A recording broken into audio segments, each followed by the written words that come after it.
Shabbat Shalom. This week is Parshat Emor. And in this week's Parsha, we learned so much about boundaries and holiness.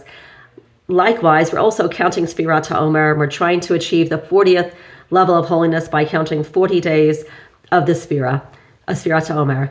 And I thought it really relates so much to relationships, in that relationships are so much about creating boundaries as a means of helping the relationship to thrive as much as possible. And in thriving, what we're doing from a Jewish perspective is we're really trying to elevate our relationship and make it as holy as possible. And how can we do this? By really understanding our own individual boundaries, by understanding what it is that makes us tick and what makes us function as well as possible. And in doing so, by understanding how we operate and what we need in order to do that, that's really defining ourselves. That's called creating differentiation. And by each one really defining and understanding themselves and being able to communicate that as clearly as possible, this really helps to lay the foundation so that we could have as much clarity between ourselves and reduce the amount of conflict.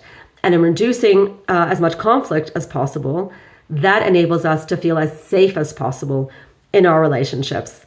So on that note, I'd like to invite you all to really take an opportunity this week to think about what are your boundaries, what are your fine lines in your relationship, and ask yourself, have you really communicated this enough with yourself?